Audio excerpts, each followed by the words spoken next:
सेठ जी, अगली बार सच में चुका दूं। ये बात मैं कितनी बार सुन चुका हूं। सेठ जी, मैं कहता हूं इन्हें राशन उधार मत दीजिए। ये उधार कभी चुकाएंगे नहीं। इनके उधार का कर्ज इनके परपोते भी नहीं चुका पाएंगे। गुस्से में, तो अब हम क्या खाएंगे? ये क्या हो गया? कल रात तक तो सब सही था। क्या किसी चोर ने हमारा पूरा बगीचा साफ कर दिया? हम बर्बाद हो गए। ये हमारी साल भर की कमाई थी। चारों ओर बर्फ की सफेद चादर फैली हुई थी। हर तरफ सन्नाटा था और ऐसा लग रहा था जैसे ठंड ने सब कुछ जकड़ लिया हो।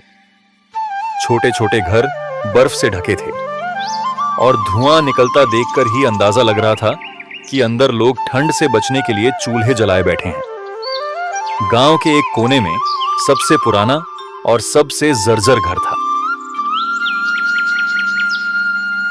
यही घर प्रेम जी और उनकी पत्नी कविता का था। घर के बाहर प्रेम जी खड़े थे। उनके पैरों में पुराने जूते थे जिनके तले इतने घिस चुके थे कि बर्फ सीधी उनके पैरों तक पहुंच रही थी।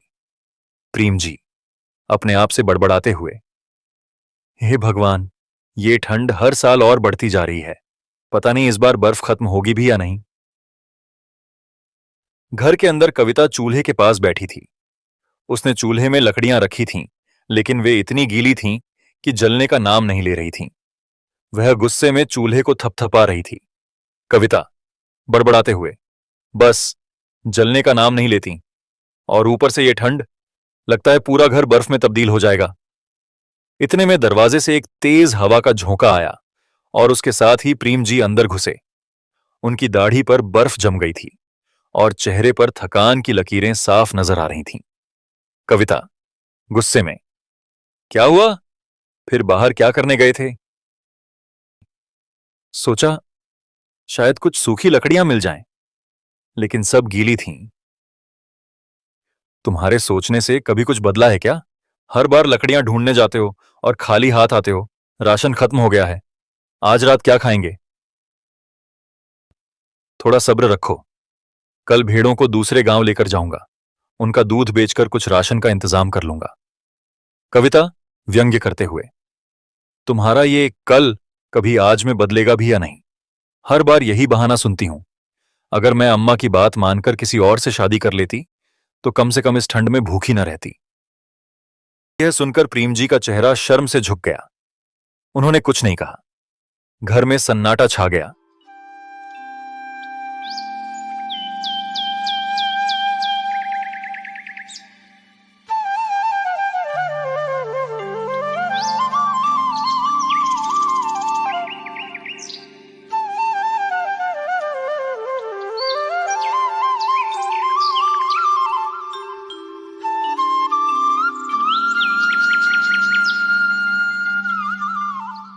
पर सुबह का समय था, लेकिन ठंडी हवा किसी धारदार चाकू की तरह शरीर को चीर रही थी।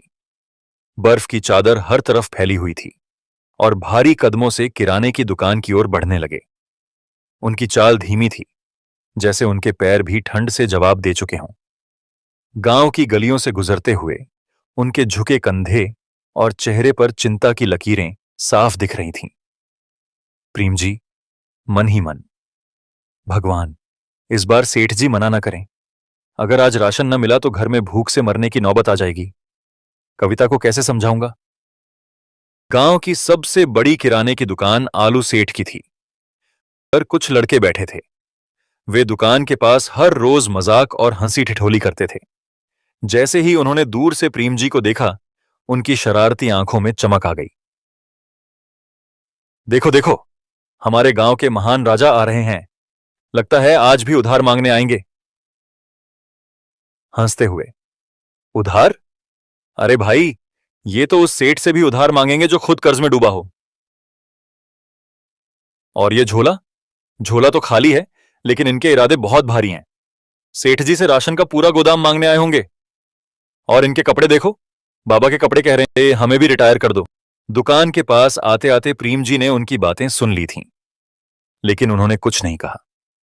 उनकी झुकी नजरें और थका चेहरा खुद बयां कर रहे थे कि वे इन तानों के लिए पहले से तैयार थे। आलू सेठ बही खाते में उलझे हुए थे। संकोच भरे स्वर में, सेठ जी, राम राम, थोड़ा मदद चाहिए। राशन का डिब्बा खाली हो गया है। अगर थोड़ी दाल और चावल उधार मिल जाए तो बड़ी मेहरबानी होगी। सेठ जी ने बही खाता बंद किया और गहरी सांस लेते हुए बोले, प्रीम जी, आप जानते हैं कि आपके नाम पर पहले ही बहुत उधार हो चुका है। हर बार आप कहते हैं, अगली बार चुका दूंगा, लेकिन वो अगली बार कभी आई ही नहीं। मैं क्या करूं? मेरे पास भी सीमित राशन है। प्रीम जी की आंखों में निराशा साफ झलक रही थी। प्रीम जी, धीमी आवाज में, सेठ जी, अगली बार सच में चुका दूंगा। मेरी भेड़ों का दूध बिकते ही सबसे पहले आपका हिसाब चुकाऊंगा। आलू सेठ, प्रीम जी, ये बात मैं कितनी बार सुन चुका हूं। अब और नहीं कर सकता। मुझसे मत कहिए, मेरी भी जिम्मेदारियां हैं।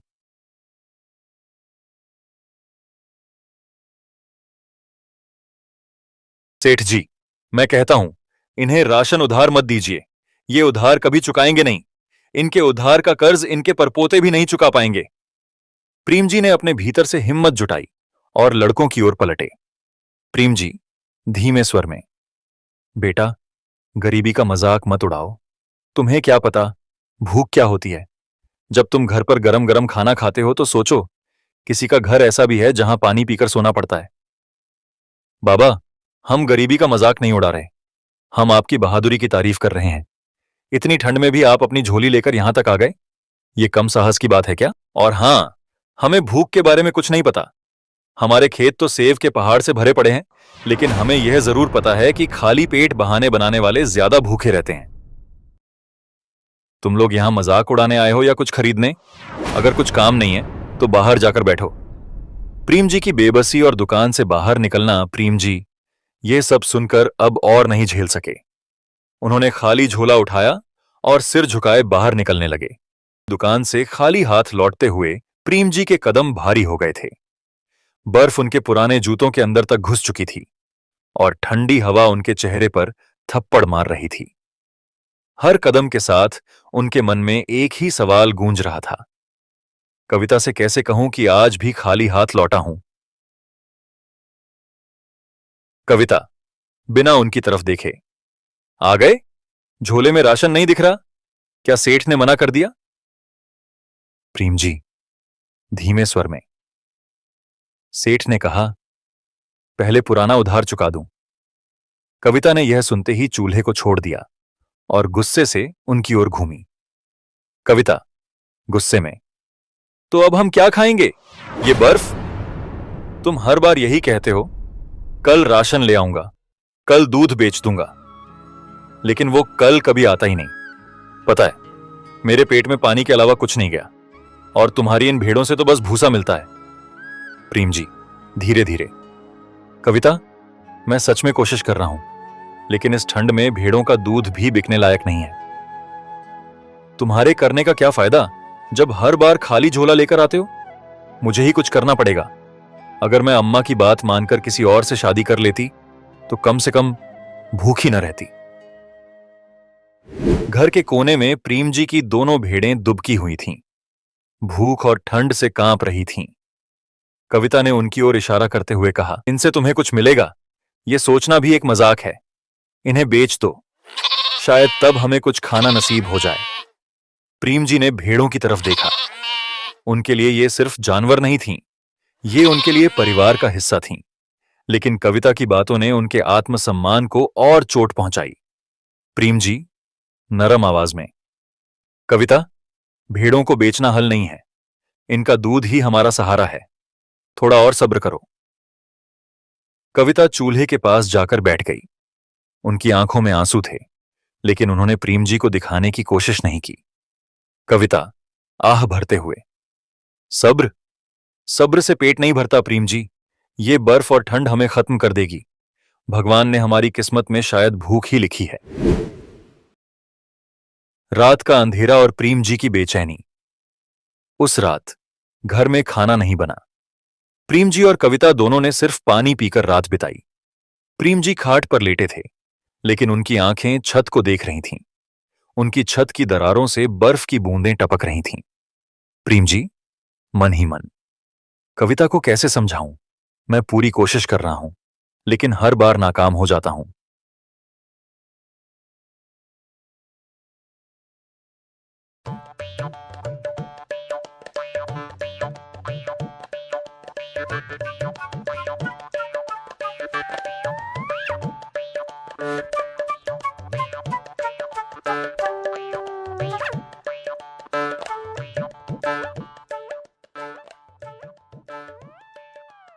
अगली सुबह बर्फबारी और ठंडी हवाओं ने गांव को पूरी तरह से अपनी गिरफ्त में ले लिया था। हर तरफ सफेद बर्फ की मोटी चादर फैली हुई थी। सूरज ने जैसे बादलों की रजाई ओढ़ ली हो और उसकी किरणें जमीन तक पहुंचने की कोशिश में ही हार मान चुकी थीं। उनकी नजर कविता पर पड़ी, जो चूल्हे के पास बैठी थी। वह कुछ नहीं बोली, लेकिन उसके चेहरे पर गुस्से और निराशा की छाया साफ दिख रही थी। प्रेम जी, धीमे स्वर में, कविता, मैं भेड़ों को दूसरे गांव ले जा रहा हूं। हो सकता है वहां कोई दूध खरीद ले। शाम तक राशन का इंतजाम हो जाएगा। कविता ने सिर उठाकर उनकी ओर देखा, लेकिन कुछ नहीं कहा। उनकी भेड़ें उनके पीछे पीछे बर्फ में लड़खड़ाते हुए चल रही थीं। बर्फ में पैर हर बार धंसते थे और ठंडी हवा उनके चेहरे को बर्फ की चुभन जैसा महसूस करवा रही थी। उनकी भेड़ों के पैरों में भी बर्फ चिपक गई थी और वे भी ठंड से कांप रही थीं। प्रेम जी, भेड़ों से बात करते हुए, चलो बच्चों, थोड़ा और चलो। दूसरे गांव में जरूर कुछ ना कुछ मिलेगा। हमें हार नहीं माननी चाहिए। रास्ते में उन्होंने दूर दूर तक फैले बर्फीले खेत देखे। दूसरे गांव के नजदीक पहुंचते ही प्रेम जी की नजर एक बड़े से सेव के ढेर पर पड़ी। ये सेव इतने चमकदार और लाल थे कि बर्फ की सफेदी में वे मानो लालटेन की तरह चमक रहे थे। प्रेम जी की आंखें चौंधियां गईं। सेव के पास एक लंबा और बड़े कोट में लिपटा हुआ अंग्रेज खड़ा था। उसके चेहरे पर हल्की मुस्कान थी। वह सेव के ढेर का निरीक्षण कर रहा था। अंग्रेज अपने आप से, These apples are perfect. I must send them to my country. These will make excellent exports. प्रेम जी, जो अंग्रेजी नहीं समझते थे, सेव के ढेर को घूर रहे थे। उनकी भेड़ें सेव के पास जाकर घास की तलाश में मुंह मारने लगीं। अंग्रेज ने प्रेम जी को देखा और उनकी ओर इशारा किया। अंग्रेज, are you the owner of these apples? Prem ji को अंग्रेजी समझ में नहीं आती थी। वे सिर्फ यस और नो जानते थे। उन्होंने सिर हिलाकर यस कह दिया। अंग्रेज ने सेव के ढेर की ओर इशारा करते हुए प्रेम जी से बातचीत शुरू की। उसका चेहरा चमक रहा था, मानो उसने सोने की खान ढूंढ ली हो। अंग्रेज उत्साहित होकर, These apples are absolutely marvelous. They are perfect for export. I will pay you a very good price for them. Prem ji, जिनकी अंग्रेजी की समझ यस और नो तक सीमित थी, अंग्रेज को खाली घूरने लगे। उनके दिमाग में यह बात बैठ गई थी कि यह विदेशी उनकी भेड़ों को खरीदना चाहता है। प्रेम जी, यस यस, बहुत बढ़िया। अंग्रेज ने अपनी जेब से नोटों की गड्डी निकाली और उन्हें गिनते हुए कहा, अंग्रेज, I will pay you this much for these apples. This is a very good deal for you. Prem ji ने नोटों की गड्डी को देखकर अपनी आंखें चौड़ी कर लीं। प्रेम जी मन में, इतने पैसे? अरे, ये तो मेरी भेड़ों के लिए बहुत ज्यादा है। मैं इससे 100 भेड़ें खरीद सकता हूं। वे मुस्कुराते हुए बोले, प्रेम जी, इतने पैसों में तो मेरी सारी भेड़ें बिक जाएंगी। अंग्रेज, जो सेव के ढेर पर अपना पूरा ध्यान लगाए हुए था, प्रेम जी की बात को समझे बिना सिर हिलाकर मुस्कुराने लगा। अंग्रेज, good good, now let's seal the deal. Prem ji ने पैसे हाथ में लिए और रस्सी पकड़कर अपनी दोनों भेड़ों को अंग्रेज की तरफ खींचते हुए कहा, प्रेम जी, लो, ये रंभा और चमेली, अब ये तुम्हारी हैं।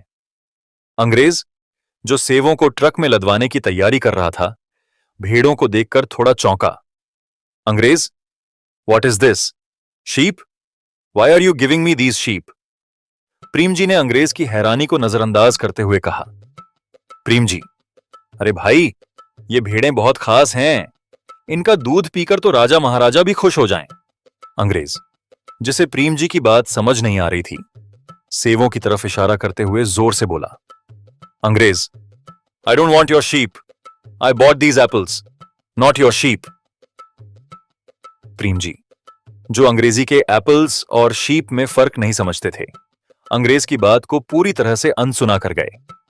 प्रेम जी गर्व से, भाई साहब, आपको तो इन भेड़ों का दूध जरूर ट्राई करना चाहिए।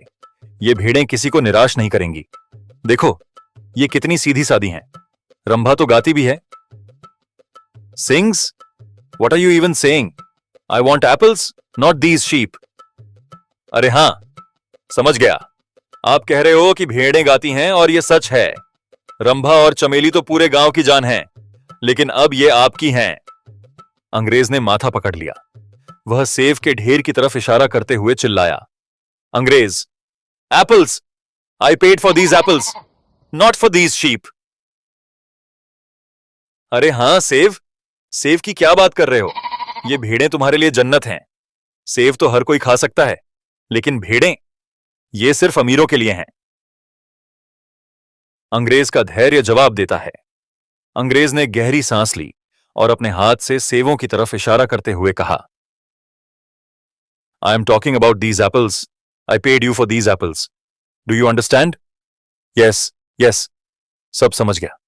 आप सेब नहीं, मेरी भेड़ें ले रहे हो। धन्यवाद भाई, अब मेरी किस्मत बदल जाएगी। अंग्रेज ने अपना सिर पकड़ लिया और सेब ट्रक में लदवाने लगा। उसने भेड़ों को वहीं छोड़ दिया और सोचा, अंग्रेज मन में, यह आदमी शायद समझने लायक ही नहीं है। चलो सेब लेकर निकलते हैं। बर्फीले रास्ते से घर की ओर लौट रहे थे। जेब में ठूंसी मोटी नोटों की गड्डी उनके कदमों को हल्का बना रही थी। चेहरे पर पहली बार आत्मविश्वास की झलक थी और उनकी चाल में एक अनोखा रुतबा झलक रहा था। प्रेम जी खुद से, वाह क्या किस्मत है मेरी। इतनी मोटी कमाई तो मैंने कभी सपने में भी नहीं देखी थी। भेड़ों को बेचकर इतना पैसा मिला कि अब कविता मुझे कभी ताना नहीं दे पाएगी। उनके पैर बर्फ में धंस रहे थे, लेकिन इस बार उन्हें ठंड का एहसास नहीं हो रहा था। वे मन ही मन सोच रहे थे कि घर पहुंचते ही कविता को क्या कहेंगे। प्रेम जी अपनी भेड़ों को बेचने के गुमान में खुश थे, जबकि अंग्रेज सेवों को खरीदकर वापस चला गया। घर के अंदर कविता लकड़ी के चूल्हे के पास बैठी थी। वह चूल्हे की बुझती आग को हवा देने की कोशिश कर रही थी। ठंड से उसका चेहरा लाल हो गया था और उसकी आंखों में चिंता साफ झलक रही थी। जैसे ही दरवाजे पर आहट हुई, उसने तेजी से सिर उठाया। दरवाजा खुला और प्रेम जी अंदर दाखिल हुए। उनके चेहरे पर मुस्कान थी और वे विजयी अंदाज में अपनी जेब से नोटों की गड्डी निकालकर लहराने लगे। प्रेम जी गर्व से, देखो कविता, आज तुम्हारे पति ने इतिहास रच दिया। इतना पैसा लेकर आया हूं कि अब हमारी गरीबी खत्म। कविता ने नोटों की गड्डी देखी और चौंक कर खड़ी हो गई। कविता हैरानी से, इतने पैसे कहां से आए? क्या तुमने भेड़ों को बेच दिया? हां, मैंने अपनी दोनों भेड़ों को एक गोरे आदमी को बेच दिया। वह बहुत अमीर था। मैंने उसे समझाया कि रंभा और चमेली कितनी अनमोल हैं, और देखो उसने मुझे इतनी मोटी रकम दे दी। कविता ने नोटों को गिना और फिर प्रेम जी की ओर देखा। कविता, इतने पैसे? तुमने क्या उससे कहा था? प्रेम जी सीना चौड़ा करते हुए, मैंने उसे बताया कि मेरी भेड़ें दूध देती हैं, ऊन देती हैं और खुशियों का खजाना भी। मैंने कहा कि ऐसी भेड़ें पूरे देश में नहीं मिलेंगी। उसने मेरी बात मान ली और झट से पैसे निकाल दिए। तुमने सच में कमाल कर दिया। मैं सोच भी नहीं सकती थी कि तुम कभी इतना बड़ा काम करोगे। जैसे ही प्रेम जी और कविता अपनी सफलता पर चर्चा कर रहे थे, दरवाजे पर खटखट की आवाज हुई। प्रेम जी ने दरवाजा खोला और देखा कि उनकी दोनों भेड़ें रंभा और चमेली ठंड में कांपते हुए दरवाजे पर खड़ी थीं। कविता हैरानी से, ये भेड़ें यहां कैसे? तुमने तो इन्हें बेच दिया था ना? प्रेम जी जो पहले से ही अपनी बातों में उलझे हुए थे, भौंचक्के रह गए। प्रेम जी ने भेड़ों की तरफ घूरते हुए कहा, प्रेम जी, रंभा, चमेली, तुम दोनों यहां क्या कर रही हो? मैंने तुम्हें बेच दिया था। जाओ, वापस जाओ। लेकिन भेड़ें अपनी जगह पर खड़ी रहीं। हे भगवान, ये क्या हो गया? हमारे सेब कहां गए? अरे ये पूरा का पूरा सेब का ढेर कहां चला गया? कल रात तक तो सब सही था। क्या किसी चोर ने हमारा पूरा बगीचा साफ कर दिया? हम बर्बाद हो गए। ये हमारी साल भर की कमाई थी। सीख। ये कहानी सिखाती है कि वीडियो अंत तक देखने के बाद लाइक करना चाहिए और हमारे चैनल को सब्सक्राइब करना चाहिए